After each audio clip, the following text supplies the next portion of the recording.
There are some conspiracy theories that you assume the government would never admit to because of how ridiculous they would sound. Mind control, psychic soldiers, people sitting in locked rooms, somehow spying on locations thousands of miles away using nothing but their minds. Except that last one isn't really a conspiracy theory because the United States government actually tried it. For decades, American intelligence and military organizations investigated something called remote viewing, the supposed ability to describe a person, object, or location that you physically cannot see. And they didn't just test this by asking people to guess what was inside an envelope.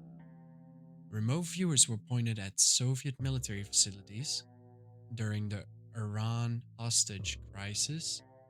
Researchers experimented with applications involving submarines, and one of the most famous remote viewers involved in program even attempted to physically observe Jupiter.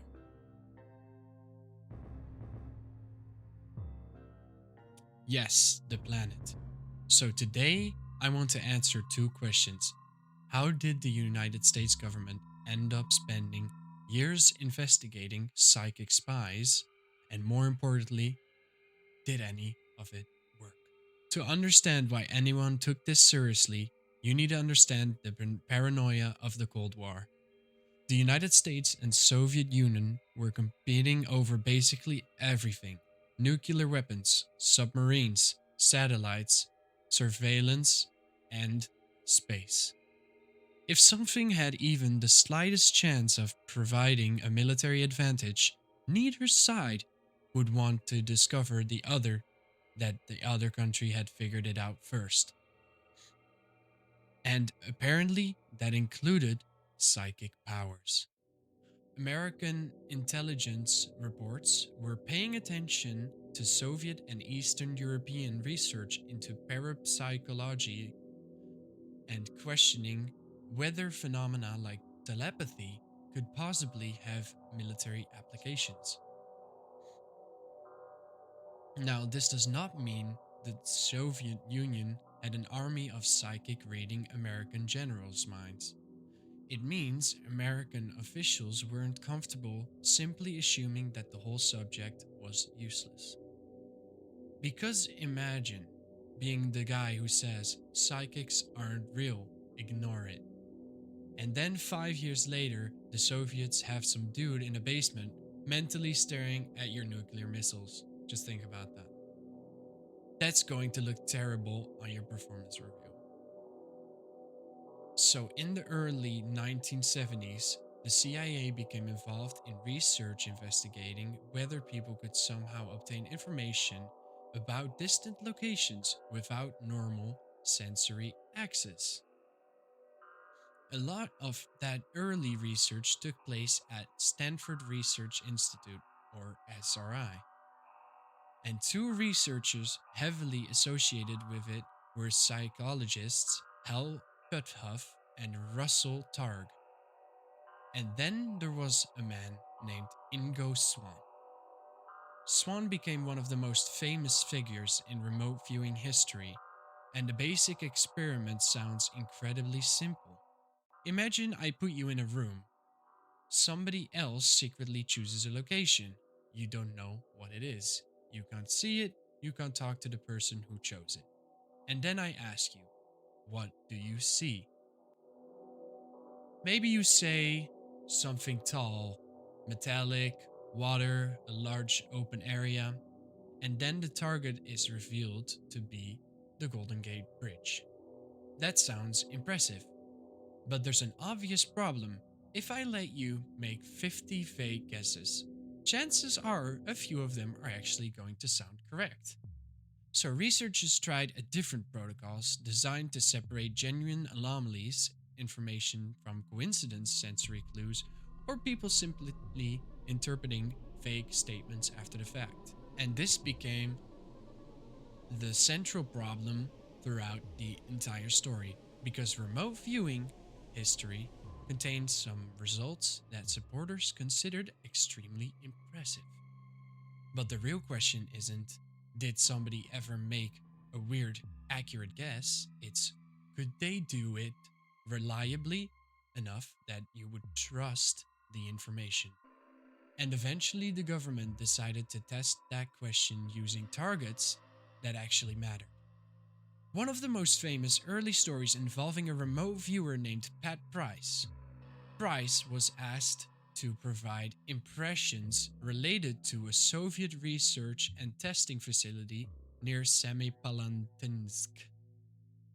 His descriptions were later compared against actual intelligence concerning the location. And this story is often repeated online as a psychic accurately drew a secret Soviet base he'd never seen. But the real story is more complicated. What Price knew beforehand, how the target was selected, which details counted as hits, and which details didn't matter at all, that's something worth remembering. Whenever you hear about an amazing remote viewing success, ask to see everything the person said, not just the sentence that turned out to be correct. Because imagine I say, I see water, I see mountains, a circular object, three buildings, a road, something red, something metallic, and a tower. If the actual target has a tower, it's incredibly tempting to circle tower and forget everything else. But despite all these problems, people inside American intelligence apparently found enough of the results interesting to continue. And over the years, this research moved through different agencies and different program names. The program most people now associate with all this is Project Stargate. And eventually, remote viewing wasn't being treated as only an experiment, they started trying to use it for actual intelligence problems. On November 4th, 1979, Iranian students seized the American embassy in Tehran. 52 Americans would ultimately be held for 444 days. It was an enormous international crisis. And inside the declassified remote viewing archive are sessions connected to attempts to gather information relating to the hostages. Think about how strange that is. We're moved from, can this person describe a random location, to Americans are being held hostage in another country. Tell us anything you can see. This is where the psychic spy story stops being a weird laboratory experiment they're trying to apply into real national security crisis. But this also shows why remote viewing had such a serious problem as an intelligence tool. Imagine a viewer tells you, I see a courtyard, stone walls, a vehicle, a man inside a room, maybe stairs nearby. Okay, what do you actually do with this? An intelligence report needs to help someone make a decision. If your information is vague enough to match dozens of different places, it might be fascinating. But that doesn't necessarily make it useful, and the difference between interesting and actionable eventually becomes one of the biggest reasons the program runs into trouble. But apparently, using psychics during a hostage crisis wasn't enough, because researchers also explored whether remote viewing concepts could have applications involving submarines.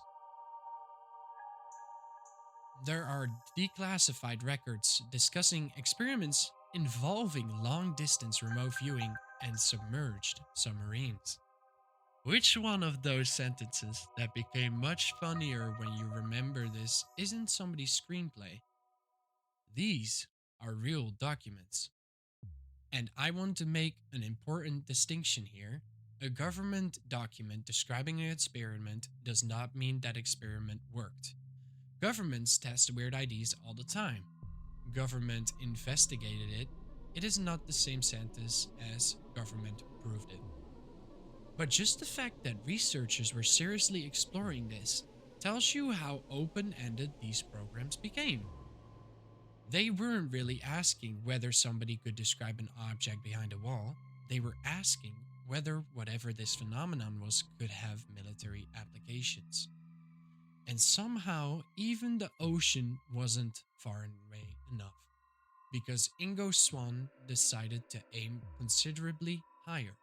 In 1973, Ingo Swann participated in an experiment that the document now available through the CIA archive described as an experimental psychic probe of the planet Jupiter. I love that title. They physically went to Jupiter. Swann asked to provide impressions of the planet remotely, and over the years, supporters have pointed to parts of the description they believed were surprisingly accurate. And over the years, one of the most famous claims involves Jupiter's rings. But this is also where hindsight becomes dangerous.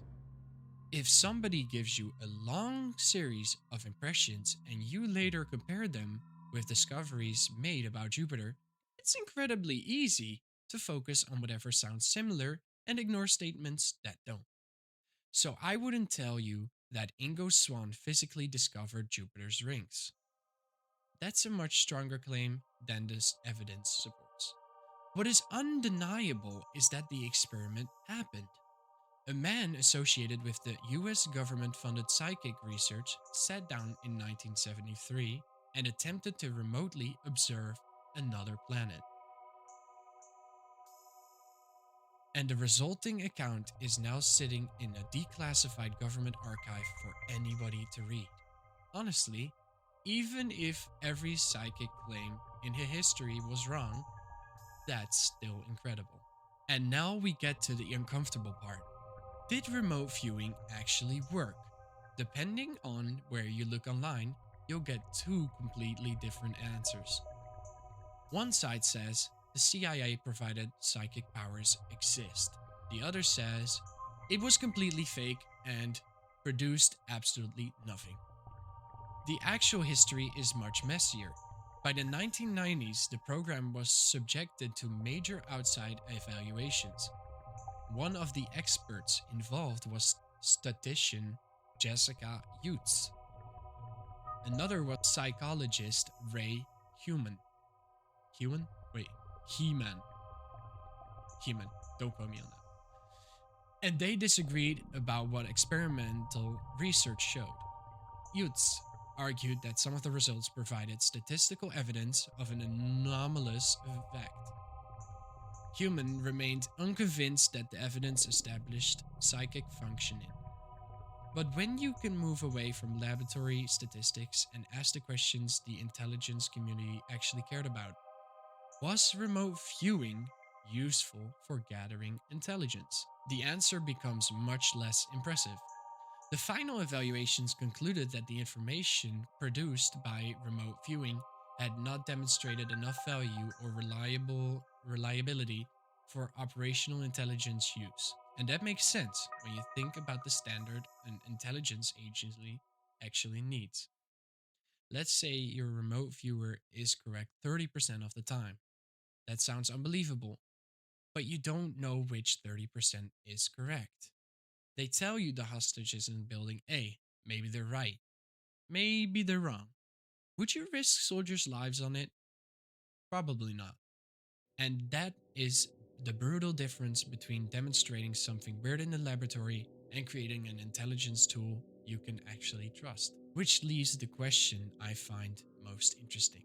If remote viewing wasn't reliable enough, why did people keep studying it for so long? Part of the answer is probably the Cold War itself.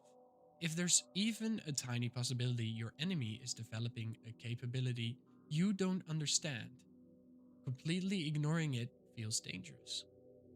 And part of it seems to be that individual experiments occasionally produce results interesting enough to keep the question alive. Imagine running 10 experiments. 9 are completely unimpressive, but in experiment 10, somebody produces a drawing that looks disturbingly similar to the target. What happens next? Do you shut everything down, or do you say, okay, let's try that again? That's the perfect environment for a program like this to survive. Every failure can be explained away as a bad session. But one spectacular apparent hit creates another year of questions. And there was always the same underlying fear. What if we were wrong to dismiss this? Today, the CIA maintains a massive declassified Stargate collection containing records connected to this history, which means you can now sit at home and read government documents about remote viewing, psychic experiments, and Soviet targets. The conspiracy theory isn't that the government investigated psychics, that part is documented. The real argument is over what the results actually mean. So, did the US government investigate psychic spying? Yes. Did people genuinely attempt to remote view foreign targets? Yes. Were remote viewers tasked in connection with real intelligence problems? Yes. And did somebody actually attempt to physically visit Jupiter? Somehow, yes.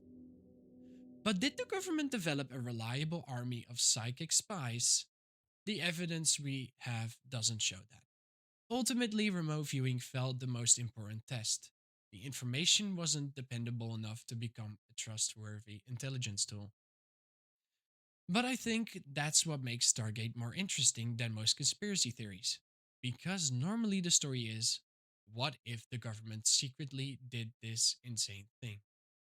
With Stargate, they did. The mystery comes afterward. Why did apparently intelligent people inside serious institutions keep seeing enough to continue? Were some results genuinely anomalous? Were researchers seeing patterns created by coincidence and flawed methodology? Or was there something happening that they simply couldn't make reliable enough to use? I don't know. And apparently, for a surprising long time, neither did the United States government.